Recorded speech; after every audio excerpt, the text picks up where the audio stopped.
Shalom, everybody. We're glad to have yet again another opportunity to come back and to look at some depth. I hope that you guys that were with us yesterday, I hope that you were blessed, and I hope that you could see clearly the picture that was being drawn.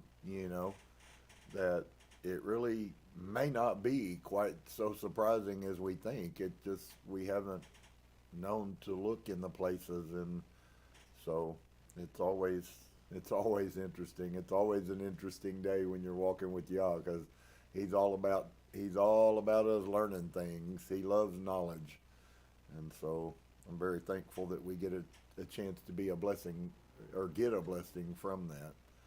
So let's pray together. We're in the book of Yashar, the book of the upright. Also, you could deem it as the book of the righteous. In chapter 7, and we're going to pick up there and move forward. It's setting the stage. We're going to get up into the point, and you'll get a little bit more information about some of maybe how the perception was of Avram before we get introduced to Avram in Genesis. This information is not present in Genesis, so that's why we read many different things, because oftentimes you find different perspectives and different pieces that didn't get caught, or maybe got caught and removed, who knows. But anyway, no matter which it is, it's still we get some different perspectives. So let's pray. Father, bless you today. Thank you for your wonderful mercy and your amazing goodness. Truly, you alone know the end from the beginning, so you also know all the middle as well. And I bless you that you are the Elohim, the head of the Elohim even. And I bless you that you have chosen to put your Ruach into men, and that you've chosen through your Ruach to speak to men.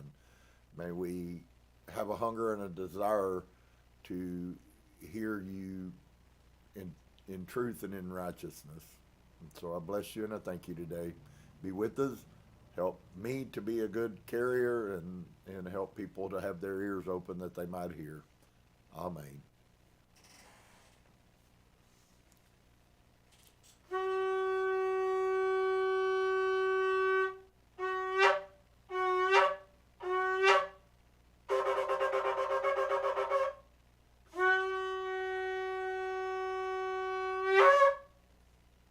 All right, chapter 7. Well, we went through kind of it brought us up, chapter 6 brought us up to the place where Noah is now,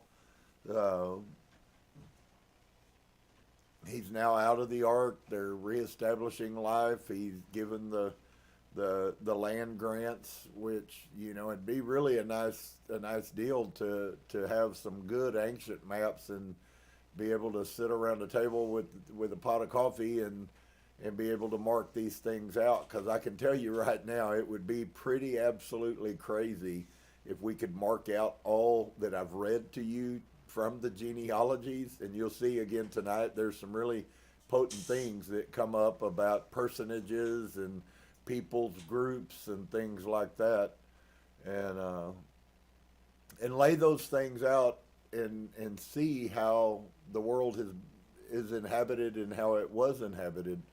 And there's a lot of really key words that you find multiple different places that have value and purpose in the scheme of biblical things. So, and these are the names of the sons of Noah: Yephet, Ham, and Shem. And the children were born to them after the flood, for they had taken women before the flood. So that kind of puts in a little statement there about foreknowledge and the foreknowledge of Elohim. He knew what was going to be needed afterwards, so he put it there beforehand. And that's always his way. We look at things different. Like, people now are trying to prep, and they're trying to get ready for something they don't know what's coming. But when Elohim preps, if I can use that terminology, when Elohim preps, he puts what's necessary in the place, and usually not much more than that. It's quite uncanny how he orchestrates things. Things he brings into our life, things he takes out of our life. I can't say that's true for all humanity, and I know that there are people out there that do believe that and are teaching that. And I'm not really sure that I believe that as much.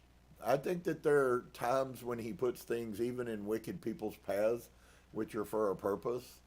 But one thing I do believe is true of Elohim is that Elohim is orchestrating the things, and especially, so I'll say it like that, and especially the ordering of the things to do with the righteous, which is why we see in the Aaronic blessing, we very clearly see, and I've tried to be, repetitive, and I'm sorry if I am redundant, but I don't think that we can let these silly hidden things slip out of our fingers and forget them. But he does the things he does, and we know that there is a tie, a connection this way between humanity or humans who are walking in righteousness and a righteous El. And so he set the stage how by giving the sons of Noah women before the flood so that they could have children after the flood. That's beautiful to me. They were on the boat a year, so these are the sons of Japheth, Gimmer, Magog, and I wish there again, as I said, I wish we could afford to take the time and break this up and show people what's going on. But we have some other prophecies that come along much after Avram's time that have to do with Israel, Yashrael, and Gog and Magog, and so those words to most people don't really mean anything. But to us, and as you'll see here, every one of these words, names, and people have a purpose, place, and function. El does nothing accidentally, and he doesn't make waste things. If he built something, he built it for a specific purpose, just as he did us. Every one of us are not just here to wander around as a human, having a human experience. We were all put here for a purpose, and if all humans grabbed the true revelation of Elohim, we would then go through and spend our whole time in our life looking for our purpose, not just to find it, but looking for it to find it so that we could fulfill the purpose for which we were put here. And that, my friend, is really absolutely phenomenal, what I just said right there. I don't know many people that are looking for their purpose solely for the intent, not just to find it, but to fulfill whatever that purpose for me was. And some will. I do know that that is true. Some will. Some will listen to him, and he will guide them to the path. It's sometimes, as we found with wisdom, it's sometimes a crooked path. But he will get them there, I promise you that. All will be fulfilled that he has intended to those people who will listen to him and obey him. They go together. And so these are the sons of Japheth. So we're talking about Japheth, and we're talking about Gimmer and Magog and Madai and Yavan and Tubal and Meshach and Tharak, 7 sons. And the sons of Gimmer were Ashkenaz. So here's the thing that will really surprise you. We have a whole sect of people called the Ashkenazi Jews. Just so you know, what that's actually saying is a Japhetic Jew, which is kind of a oxymoron. Okay, most people don't even know. There again, because we're ignorant to what any of this genealogy that everybody gets bored with.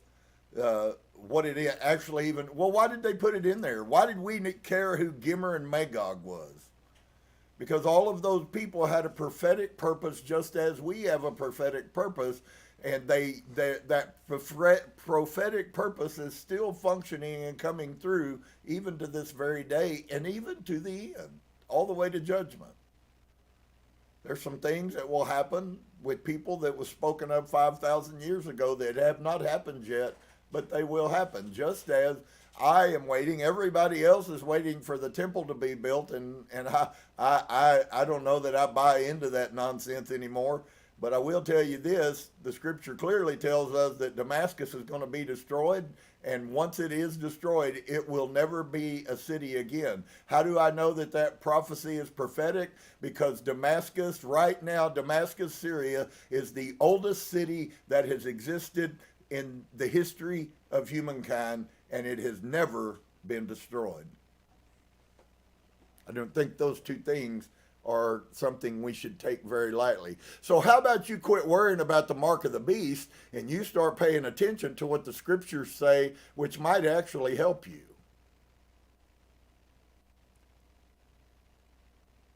So these are the sons of Japhet, Gimmer and Magog and Madai and Yavan and Tubal and Meshech and Thyrak, 7 sons. And the sons of Gimmer were Ashkenaz. So the Ashkenazi are not even Jewish. And Raphath and Togarmah. And the sons of Magog were Elkanath and Lubal. And the sons of Madai were Achan and Zealo and Hazon and Lot. And the sons of Yavan were Elisha and Tarshish and Katim and Dodanim, all of which are names that you find still existent, Saul of Tarshish. And the sons of Tubal were Araphi and Kesed and Ta'ari. And the sons of Meshech were Dedan and Zeran and Shivnashni. And the sons of Thyrak were Beniv and Gera and Luperon and Galak. These are the sons of Japheth according to their families, and their numbers in those days were about 460 men. And these are the sons of Ham, and the sons of Ham are Cush, Mitzrayim, Put, and Canaan. Does anybody recall any of those names? Any of you know who the Cushites are? Many of you do. They're the Afrikaners. And of course, we know about the children of Mitzrayim and the middle children of Mitzrayim. Certainly, if you look in history, they were a much darker skinned people. We're told that Ham was a darker skinned person. And Put and Kenan. Well, how does Kenan come into the picture? Because Kenan is also a child of Noach, but they're also the people who did abomination that Elohim sent Yashar to kill all of them. So Elohim actually pitted Shem against Japheth on multiple occasions. And the sons of Cush were Siva and Havilah. Remember the Garden of Eden, one of the 4 rivers is the river Havilah. That's why most scholars typically believe that whatever the Garden of Eden was, it was tied somewhere in the African region. In Kavta and Ramah, we hear that name relatively often, and Kavtika. And the sons of Ramah were Shiva and Dedan. And the sons of Mitzrayim were Ludaim and Ananim and Petrusim and Calusim and Caphtorim. You've heard of the Caphtors? They do make an appearance in the Bible. So why we see these is so when we hear these names, and even if it's later in history, it's supposed to lock into our mind who it is that now are warring or whatever trade deals been made. It actually gives place and time if you know what any of this stuff means, more than just a bunch of boring words that are names of people you don't know. Because everything in Elohim has a time and a place. Every name has a meaning. Everything Yah says has a meaning. There's nothing empty. There's nothing void. Everything is fixed. Nothing changes. Everything is exactly as he said it would be. That's why all children that are Hebrew are named with a name that means something. Yeshayahu, Yermiyahu. And the sons of Mitzrayim, or the sons of Egypt, were Ludim and Ananim and the Petrasim and the Kakluchim and the Kaphtorim. And the sons of Put were Gevul and Hadan and Benah and Adon. And the sons of Kenan were, now listen at this. Now you'll see why when you read all of these things in the Bible and they start talking about all the classes of people that they went up and Israel fought against. Why? Because what Yashar is showing you is that this narrative matches what we find 3,000 years later when Israel went in to take the land of Canaan. Listen to some of the names. And the sons of Canaan were Zidon. There's a city over there, I believe, now still today, that the city of Zidon. Tyre is still there. And Het and Emori and Girgashi. Anybody remember the Girgashites and the Hivites? That's the next one. And the Archi and the Sinai and the Arvadi and the Simerai and the Hamathai. These are the sons of Ham, according to their families, and their numbers in those days were about 730 men. And those are the sons of Shem, Elam. We've been hearing quite a lot lately in the prophecies about Ashur. Ashur is actually a Semitic country. Ashur and Arphaxad and Ludi and Aram. Of course, Aram is the Arabians. 5 sons, and the sons of Elam were Shushan and Makul and Harmon. And the sons of Ashur were Meres and Mokil. And the sons of Arphaxad were Shilach and Anar and Ashkal. And the sons of Ludi were Pethor and Bizon. And the sons of Aram were Uts and Hul and Gather and Mash. These are the sons of Shem, according to their families, and their numbers in those days were about 300 men. So of all 3 of the sons, the Semitic, the quote-unquote Semitics that the Hebrews came out of were by far the smallest sect of them. And these are the sons of Shem, according to their families, and their numbers in those days were about 300 men. And these are the generations of Shem. Shem begat Arphaxad. Arphaxad begat Shilach. Shilach begat Eber, which is where we get Hebrew from, which is not actually Hebrew. It's actually Ibaru, was the original pronunciation of it. And it comes out of Eber. And to Eber were born 2 children, and the name of one was Peleg. For in his days the sons of men were divided, and in the latter days the earth was divided. And the name of the second was Yoktan, meaning that in his day the lives of the sons of men were diminished and lessened.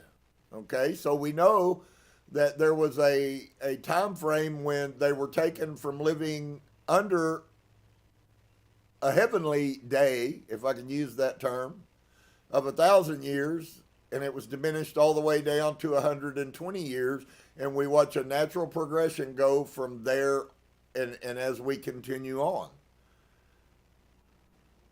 And the name of the second was Yoktan, meaning that in his day the lives of the son of men were diminished and lessened.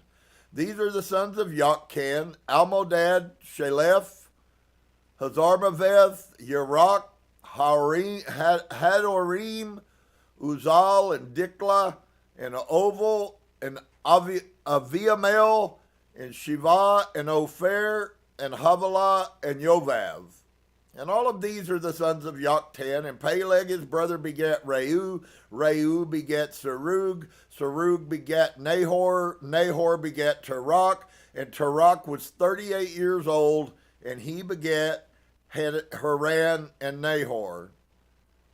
And Cush, the son of Ham, the son of Noach, took a woman in those days in his old age, and she bore him a son, and they called his name Nimrod, saying, at that time the sons of men again began to rebel and transgress against Elohim. So humanity has just been a cycle over and over again. We go through a cycle, and there's some righteous seed that grows up.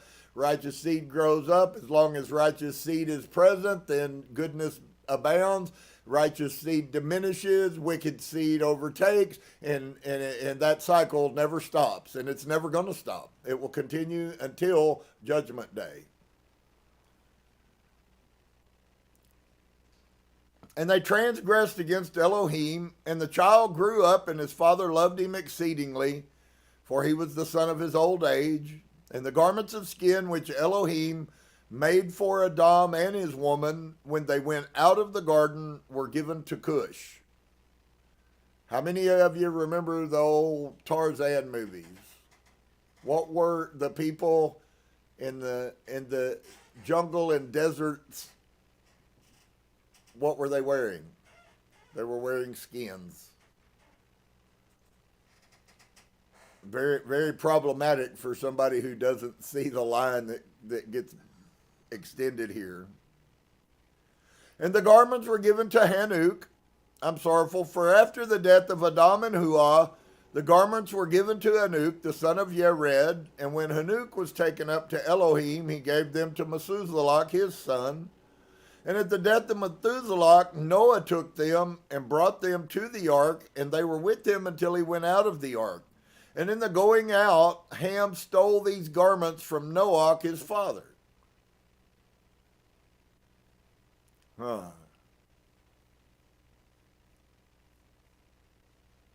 And he took them and he hid them from his brothers.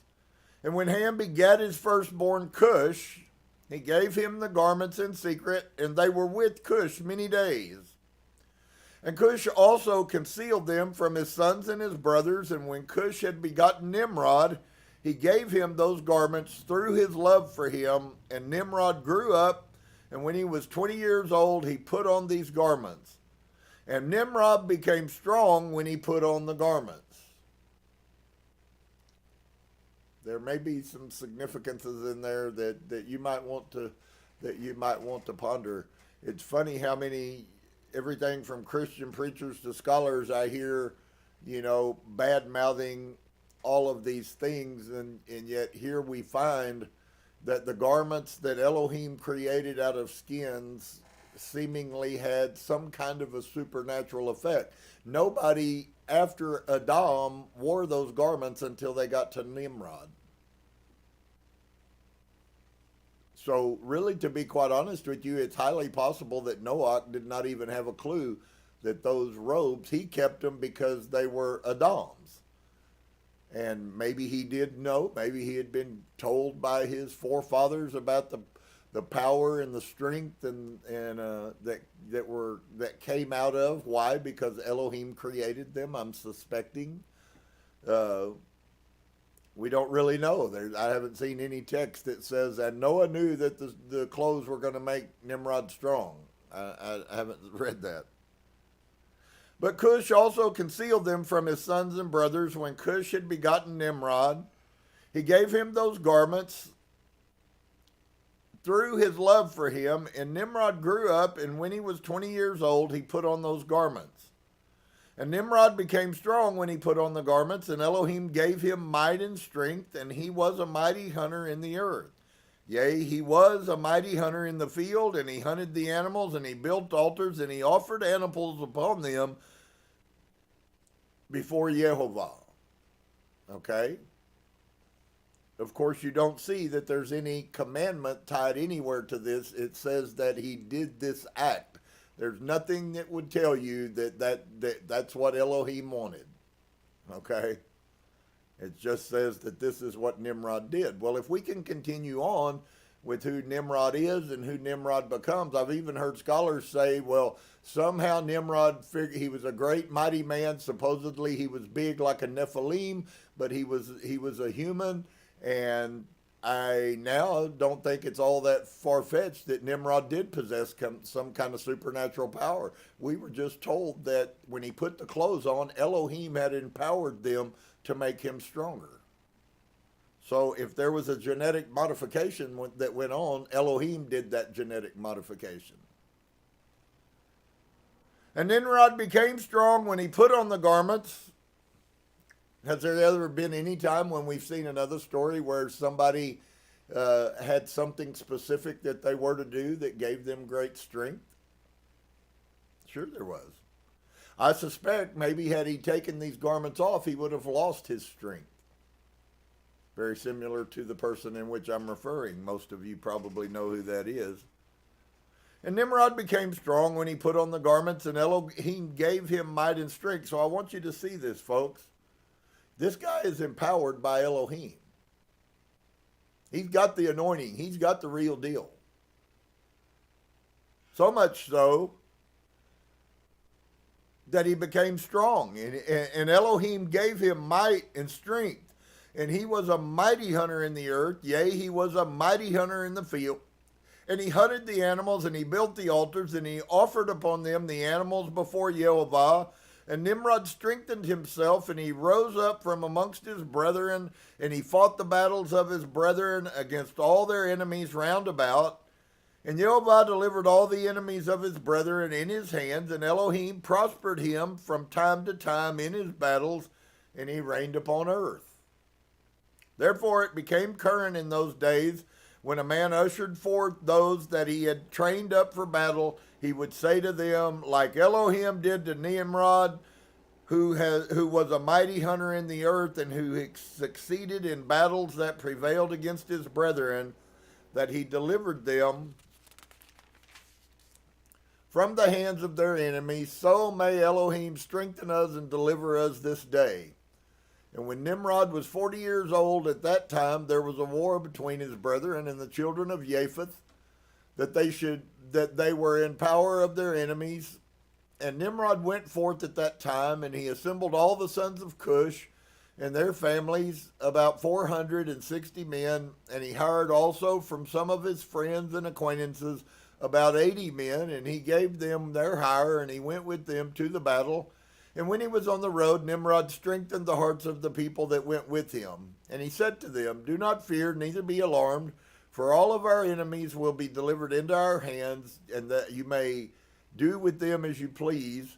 And all the men that were about 500, and they brought against their enemies, and they destroyed them, and they subdued them, and Nimrod placed standing officers over them in their respective places, and he took some of the children as security, and they were all servants to Nimrod and to his brethren, and Nimrod and all the people that were with him turned homeward.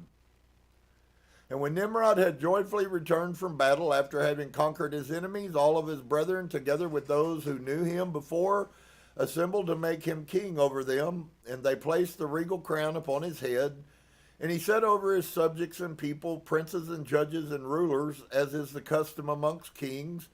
And he placed Cherach, the son of Nahor, in the prince of his host, and he dignified him and elevated him above all of his princes. And while he was reigning according to his heart's desire, after having conquered all of his enemies around, he advised with his counselors to build a city for his palace, and they did so. And they found a large valley opposite to the east, and they built him a large and extensive city, and Nimrod called the name of that city that he built Shinar. For Yehovah had vehemently shaken his enemies and destroyed them. And Nimrod dwelt in Shinar, and he reigned securely, and he fought with his enemies, and he subdued them, and he prospered in all of his battles, and his kingdom became very great. And all nations and tongues heard of his fame, and they gathered themselves to him, and they bowed down to the earth, and they brought him offerings, and he became their Lord and King. And they all dwelt with him in the city at Shinar, and Nimrod reigned in the earth over all the sons of Noah, and they were all under his power and counsel. Of course, you know that absolute power corrupts absolutely. And all the earth was of one tongue and words of union, but Nimrod did not go in the ways of Yehovah. He was more wicked than all the men that were before him from the days of the flood until those days. And he made Elohim of wood and stone, and he bowed down to them, and he rebelled against Yehovah, and he taught all of his subjects and the people of the earth his wicked ways. And Mardon his son was more wicked than his father. And everyone that heard of the acts of Mardon the son of Nimrod would say concerning him, from the wicked goes forth wickedness. Therefore it became a proverb in the whole earth, saying, from the wicked goes forth wickedness. And it was current in the words of men from that time to this. And I've shared with y'all multiple times in the past that the crooked people have crooked children. And Terach the son of Nahor, prince of Nimrod's host, was in those days very great in the sight of the king and his subjects, and the king and the princes loved him, and they elevated him very high. And Terach took a woman, and her name was Amphelo, the daughter of Cornebo, and the woman of Terach conceived and bore him a son in those days, and Terach was 70 years old when he begat him.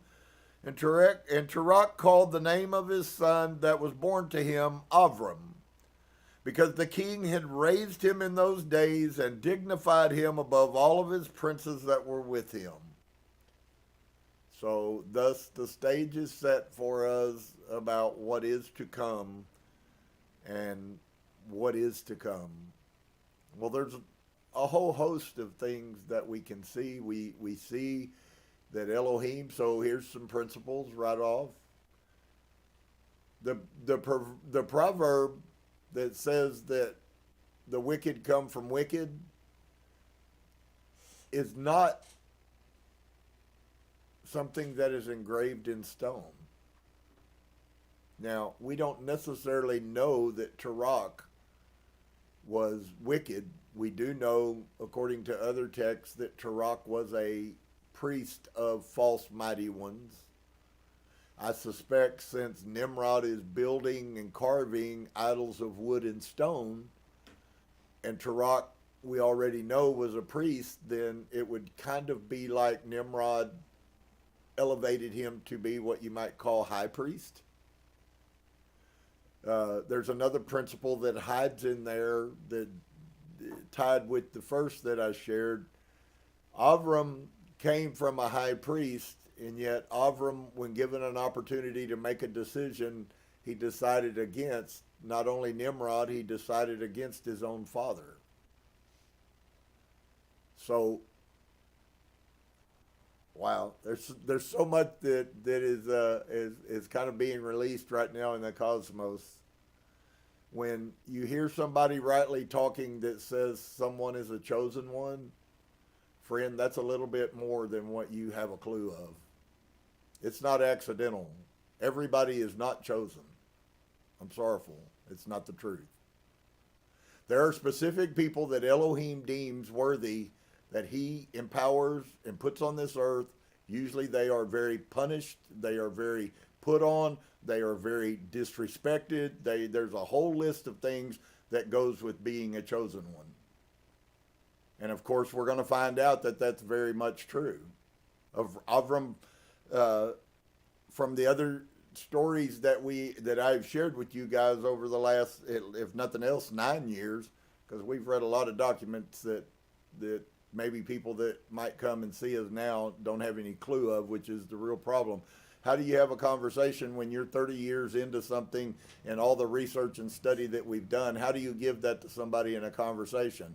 Well, first off, didn't you kind of have to understand what was going on yourself before you can open your trap and start telling people the truth? And unfortunately, we then think because we don't know the truth and we don't say anything that we're okay. I would say the question is why don't you know the truth? And we don't look at it like that because, well, that might not be positive. And I definitely believe that we need to be positive, but we have to be positive in the right direction. You can be positive about sin, friend, just like you can be positive about righteousness. You can also be negative about sin, or you can be negative about righteousness. It isn't so much can you do those things, you can. The question is which person are you? And I go back to where I was yesterday and where I was on Saturday. This is about who you are as a person. Listen, I get it. I get it. I'm understanding a lot of these principles a whole lot more than I ever have, and the world don't look the same to me. In fact, it doesn't look anything like it used to. The things that used to be important don't mean anything. I'm not impressed by whatever it is you think you are. And you're probably not impressed by whatever it is that I know I am. And that's okay. The question isn't that. The question is are we interested in looking for what our place is? Because the greatest day we can ever possess is the day when we are what we're supposed to be. David the king, one of supposedly the greatest king that ever lived in the nation of Israel, said he would rather be a simple doorman in the house of Elohim than he would to be a king. That's a pretty huge statement. David was a man of wisdom. That's why y'all loved him. And those principles also are there for us to extract and to learn, and then to look at ourselves and ask ourselves almost really on a minute by minute, but at least a daily basis, have I been today the person that I could have been today, or did I choose to live a lower life? And there's one thing that they pretty much know: the people who are chosen are going to choose the higher life and not the lower life. And that's a really interesting statement, because the mass majority of people really don't understand that there even is. You can function and go on for a long time and really not do anything for the kingdom, and somehow convince yourself that you're fulfilling your purpose. I'm not interested in that. That's fake. That's temporary. That's shallow. That's weak. I'm talking about people who are interested in hearing Elohim lead them into their place. And boy, when people get into their place, then great things happen. Avram, as we can see here, why did I say all of that? I said all of that to draw that what is available today in this hour and this minute is exactly the same thing that's already functioned all the way back to Avram and all the way back to Noah. Noah was a chosen one, put in a place for a specific purpose, and I promise you he had 1,000 opportunities for people to drag him off of the path. You do too. Where do you want to start? Adam had a chance. He had a path. He had a direction. He had a purpose, and something drug him off of the path. And that's why the whole principle will never cease to exist in any of the scriptures about separation, because the purpose of separation is for you to control and keep people from pulling you off of your path to take you to your destiny, so that you can fulfill your purpose before you die. And if you don't, I'll leave that to Judgment Day. So how many of you that might come along and watch this simply ask yourself this simple question? First off, have I even cared that I had a purpose? And secondly, do I know what my purpose is? Because until you begin to ask those questions about yourself, you will never find your purpose. I guess that's a condemning statement if you're not interested in looking for the truth. But on the other side, for those people who are looking for the truth, I know an Elohim who is very, very, very good about exposing to people whose hearts are right the direction that they need to walk. And so it's quite important. It's not insignificant in any manner. It's quite significant that we begin to learn that. And of course, Christianity keeps you away from that, because in Christianity, the purpose is simply to wash with the blood and to go to heaven. And once you take your bath with the blood, you've been baptized and ate some flesh, then you're a candidate and you're prepared and you're ready to go to heaven. None of which is biblical. Any of it. And of course, I feel like I was pretty good. I felt like I was walking where Yahi encouraged me when it was over that I had done good. And so I hope that helps you as well. It's time in this world that people begin to recognize not only just that there's a lie, but it's their responsibility to do something about it. And if they choose not to, Yah's not going to make you. If you choose to die unfulfilled on this earth, Yah's not going to make you. So it will come totally out of you. Now, I can't imagine, if I was Elohim, anything more beautiful than to take a broken human who has a propensity to sin and find a few of that species that refuse to sin because of their Creator.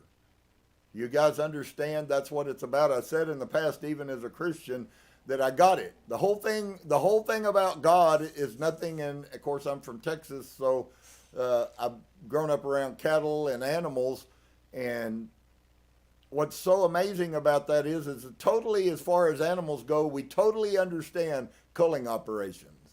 They go in, they cull out the weaker species, they get them rid of them, they get them sold off, they take them. The difference with us is Yah doesn't call you out, you call yourself out. And that's by your behavior and your demeanor and your belief and your faith and your strength and your stamina and your courage and your foresight and your wisdom and your desire and your heart. And all of those things are going to inevitably determine where it is, my friend, you end up. You go, wow, you made that a lot. It's a lot easier as a Christian just to take communion and go home and do all the things I always do. Well, I agree, that's true.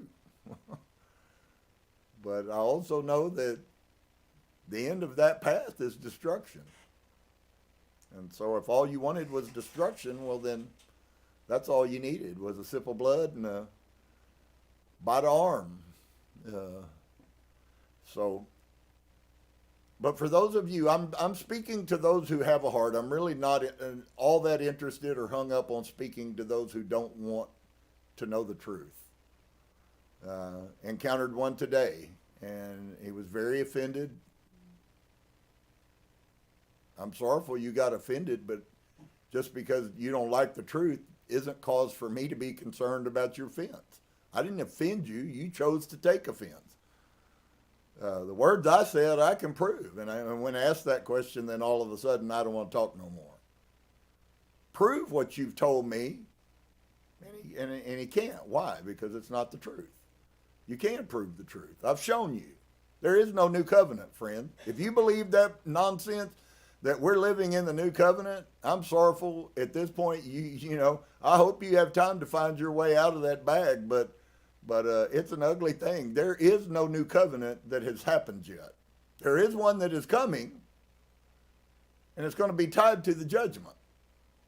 And the only ones who will have the Torah placed in them are those people who walked in honesty and righteousness to Elohim. Remember, the kingdom of Elohim is in righteousness. Forget about peace and forget about joy, because if you ain't righteous, you ain't got those two things anyways.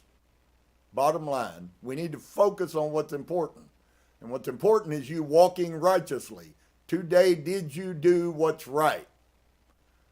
Did you take the things from work that you wanted even though they weren't yours? Because whether anybody tells you or not, taking something that's not yours without permission is theft. You're a thief. And we can go on and we can go on and we can go on. Lying is that way.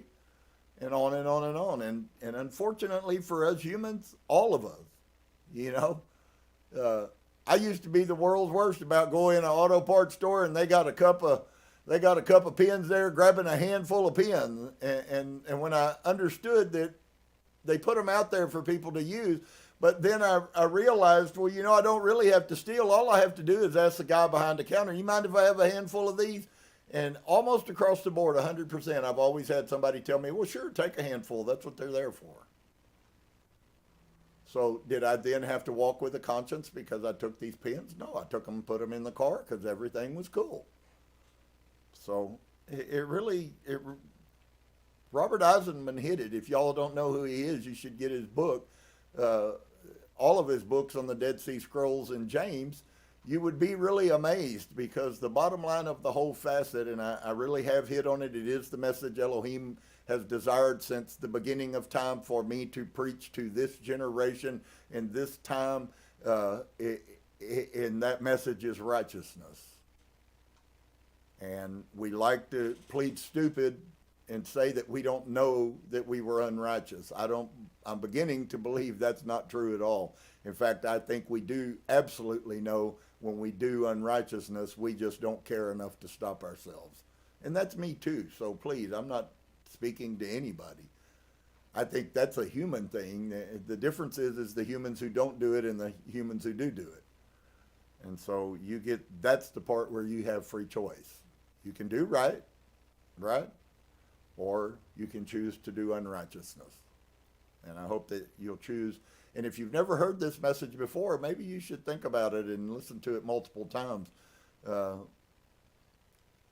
Straight is the gate and narrow is the way, and few there will be that find it, but broad is the gate that leadeth to destruction. That is one of the true Hebrew scriptures in the book of Revelation. I showed you last night that the scriptures tell us just because somebody comes and preaches a good message, if they tell you any other message than Elohim's message, which is do righteousness, then they're a liar, no matter how many magic shows they can put on. Most of the preachers I knew were doing concocted magic shows. So for all of you guys, everyone who comes by and watches this, please understand we're brought to this place today for a specific purpose, and one of those purposes is so that we can actually have an opportunity to see that unrighteousness can exist around us. Do you think Avram had to make a decision about separation? And I'm pretty sure we're going to find next week the reality, the answer for what I'm saying. We just heard the story of where he came from, what he was, the son of the high priest of Nimrod, and that sets the stage for our lives. So I hope that you will ponder that, think on it. Maybe you could do yourself a favor and do some reading, and you would validate that what I'm saying is true. But inevitably, even if you choose not to, it's still true.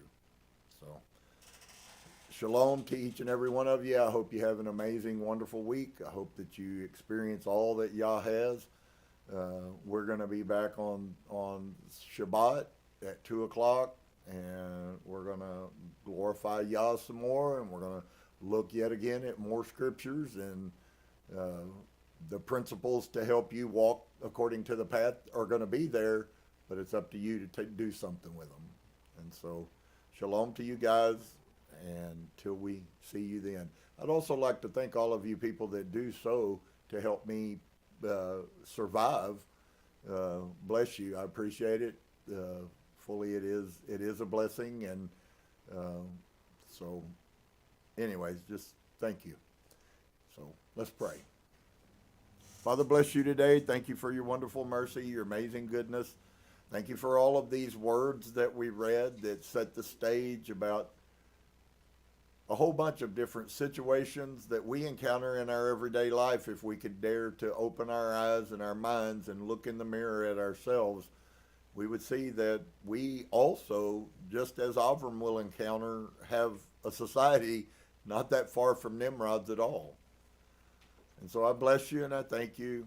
I ask you to continue to fulfill your word. Continue, Father, please don't stop sharing truth with us, that we may learn what the way even is.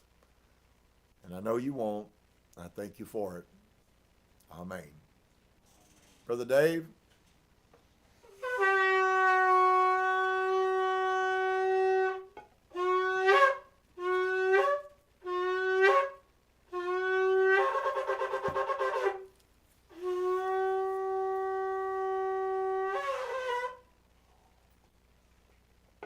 Shalom, guys. Be blessed.